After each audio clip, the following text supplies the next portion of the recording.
Hey guys, Eric here, back outside at the Bethlehem Golf Club. In today's video, we're talking about what we think is one of the most important parts of the golf swing, especially if you're after solidness of contact and consistency like we all are. To my left, Mr. Steve Saracki, coach out of Woodcrest Country Club. We coach together on CogornoGolf.com. Steve's one of the best coaches in the world. He's Golf Digest best young teacher, best in state, and soon to be section teacher of the year, I'm sure, within this year, next year potentially. Yep. But why don't we flip spots here, Steve? And in this video, I'd like to do a couple things together. Yeah.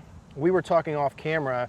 One of the fundamental things that we see different between better players or better ball strikers and higher handicap players, something we see on Cogorno Golf all the time, is the distance between the elbows. Yep. And so maybe we'll give first an overview of what that means, Yep. what sort of some of the checkpoints are, how that affects ball striking, and then we'll end with how we're going to practice this with drills. Perfect. Sound good? Yeah. So maybe let's start setup pieces, elbows. Yeah, I would say we'll see sometimes where it starts at the setup is that the golfer might get in here and they might have their arms like too far apart, where like the pockets of their arms are facing each other, not at the camera.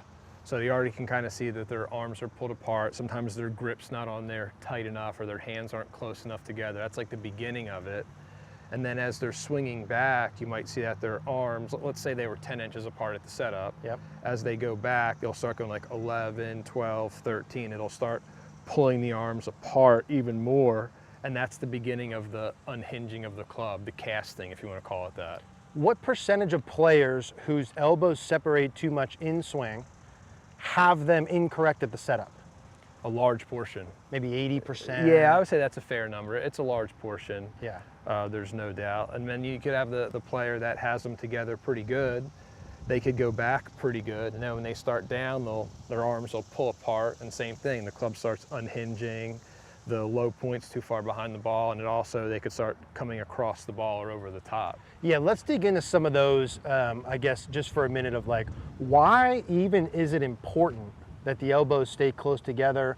Maybe from an arc width perspective, the wrist hinging, those things. I would say that probably the biggest thing would be the wrist hinging. Yeah. Is, if you can get somebody to get their elbows close together at the setup, get their grip in their fingers, it makes it easier for them when they go back to have more wrist cock. So we'll use like a baseline. We'll say when the left arm's parallel, we like it to be 90 degrees. Yep. Elbows are close, 90 so like degrees. This. Yeah, between the left arm and the shaft would be about a 90-degree angle. And then we would say from here, then it would keep increasing to, say, 80 degrees. And those elbows are staying close together. So if you set up, we'll use the number 8 to 10 inches. When you swing back, they should stay approximately 8 to 10 inches to the top, yep, to the downswing, impact, and even to the follow through, that the elbows are close together the whole time. And that helps keep the wrist hinge in there, keeps the handle forward, and it would help also keep the club more in from down the line. Hey guys, today I want to talk to you about the hanger training aid. Now, I don't know if you've seen this or used this before, but it is absolutely my new favorite training aid. This hanger here creates and controls what I think is the most important part of the swing, which is the wrist angle. It snaps right on. It takes me probably 30 seconds to put on. I can put it right in my golf bag. And best of all, the main trait of a training aid that's really good is you can hit balls with it. You can actually hit balls with it. So I love this hanger training aids. I've been using it probably for the past 6 to 7 weeks in my own game. You may have seen me in videos talk about, hey, I'm really trying to get my left wrist flat at the top. Look at when I do that well, how that sits on my forearm. Now watch when I cut my wrist, how that comes off. Immediate feedback for where my wrist angle's at. I like to use this even during my takeaway. When I set it up here, I like to keep it between my arms during my takeaway, press it against my left wrist for flat left wrist at the top, press it more against. Look at when I press it against, how that shallows my shaft, that keeps my club face square to close, helps me hit from inside. So I absolutely love this. I firmly believe that this is good for every single golfer. There's no one that can have too flat of a left wrist. One of the few things that all good ball strikers have, we're trying to have. Flat left wrist, right? Super easy to use, incredible immediate feedback. With the coupon code CogornoGolf.com, it's only $59, and I can actually hit balls with it and get instant feedback. Yeah, so I don't know if you can hear that, but that's about as compressed as I can hit a ball. And that's the main point of this hanger, iron compression. You're gonna absolutely love it. We'll put all the details down in the description down below. And one of the easy things I think to see from the face-on angle, if we take a setup here, Steve, Yeah. is in the early downswing phases with the elbow separating and how that affects the trail wrist in particular, both of them, but yeah, the trail so wrist in particular. a good checkpoint would be, that's a good point.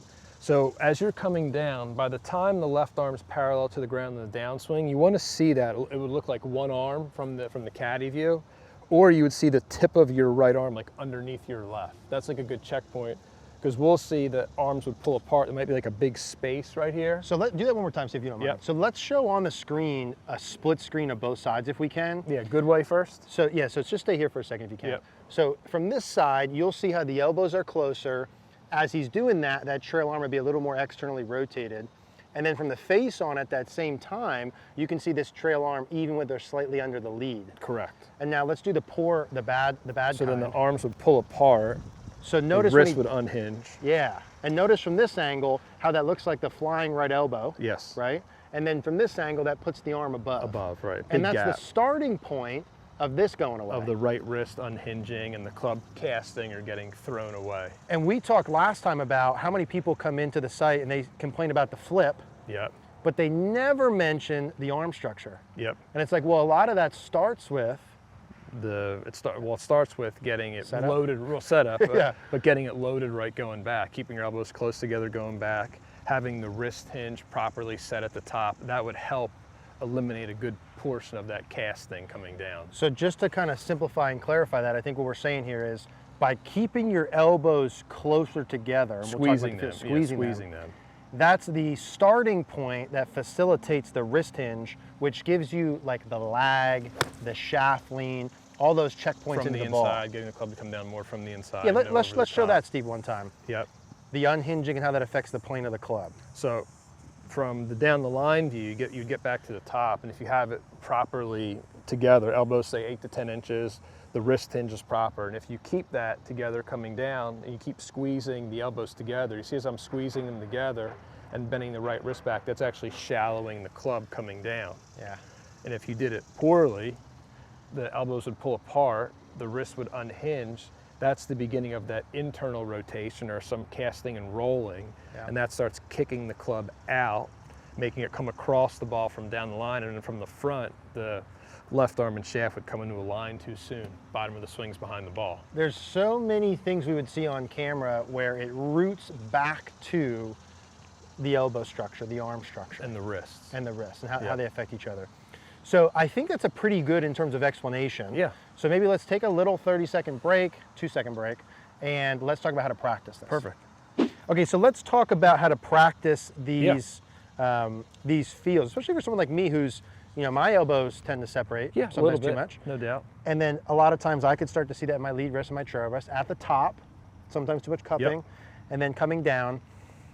I think we would both agree that at the end of the day, what matters most is the structure that the player has, let's say from left arm parallel to and through the ball until the follow through. Yeah, to right arm parallel, left arm to right arm, we To could right say. arm.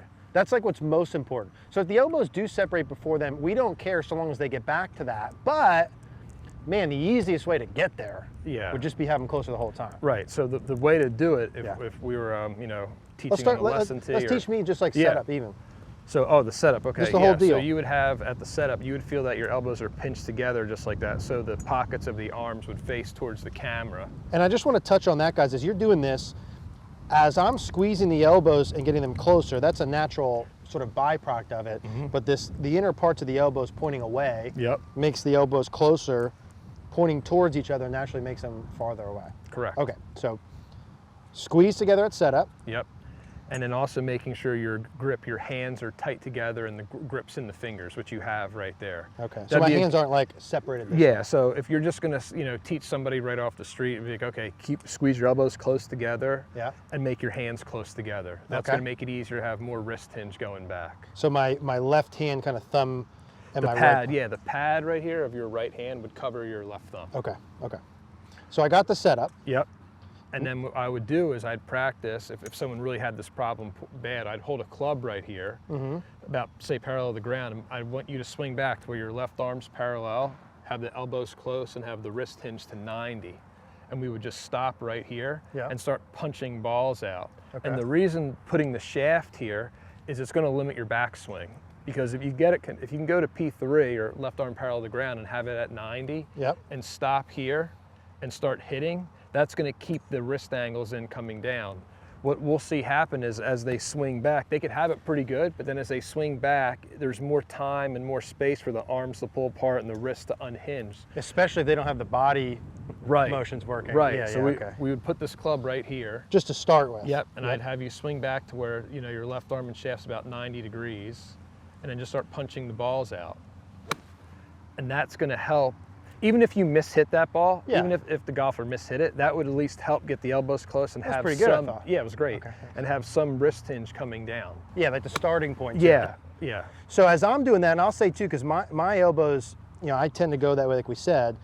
When I set them here, elbow pits away, elbows closer, I feel like I'm actively squeezing my elbows together. The grip, if you want to call it pressure or tense, should be tight and tense. Yeah, this is not like loosey-goosey. No, squeeze the grip tightly, squeeze your elbows tight together. To here. Yep. So I feel like my right elbow's squeezing in towards my left. Yes. I feel a little bit of the right wrist kind of bent back and up. 90-degree angle, or Left use a little versus more, flat. which is fine. Okay. And then just start punching them. Should I pause still? You don't have to, it's up to you. I'm gonna pause. Okay. And that'd be a way to practice it. And the goal of that, like if we're recording that from face on, for the players that separate too much, would be they should start to see the delivery positions get better. Yeah, that's actually another checkpoint would be by the time the shaft is parallel to the ground, right here, you would see no space in your right arm and your side. So pull them apart and move them more, right? See how there's a big gap here. Now squeeze your elbows together. Right, there's the shaft parallel to the ground, elbows close, and there's no space between your right arm and your side. That's a really good checkpoint. And if we see from down the line, when I separate them, that club head kicks out more, exactly. Compared to here. And So really, if I'm going, let's say without the shaft for a second, I squeeze them together, I keep them squeezed together with the wrist hinge. And then I feel like I'm squeezing my right arm closer to my left the whole way down too. Yes, right arm closer to your left arm. Yes. To my left arm. Yes.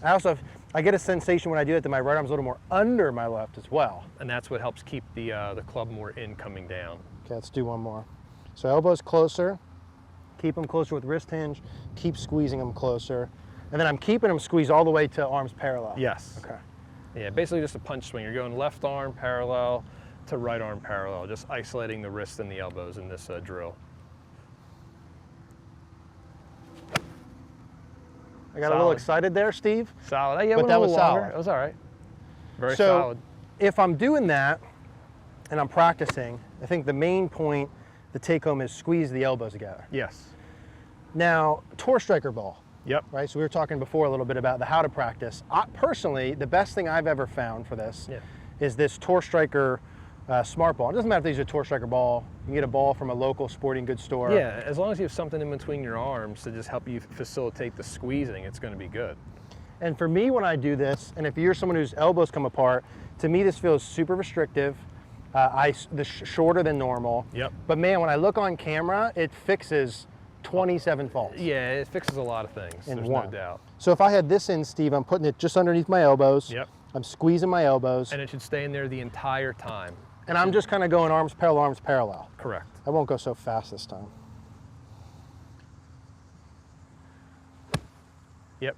That's really the way to start off practicing. And that was like the model right there. Okay, not that fast one though? No, I like the fast one, but I would start here first and then build yourself up to the fast one. Okay. And so if we're practicing, like we always use on the site as our stock plan, hey, to get started, if you could do 20 to 30 reps as close to daily, even like 3 days a week. Yep. If you could do 20 to 30 reps with 1 or 2 rehearsals in between and use video practice, that's all I think that it takes for you to start to see gains. It's not about the 200 a day. No. It's about the little bit day after day, right? You'd rather have the quality over the quantity. And so if it's something like a tour striker smart ball or elbows closer, if you're struggling with contact, consistency day to day, big misses, there's a high likelihood that this is an issue you have. If you're not sure, as always, go to cogornogolf.com, send Steve and I your swing. If you have any questions or comments, you could leave them down below. Elbows closer, big key. the better ball striking. Steve, I appreciate it. Yeah, you got it, Thanks, man. dude. Yeah.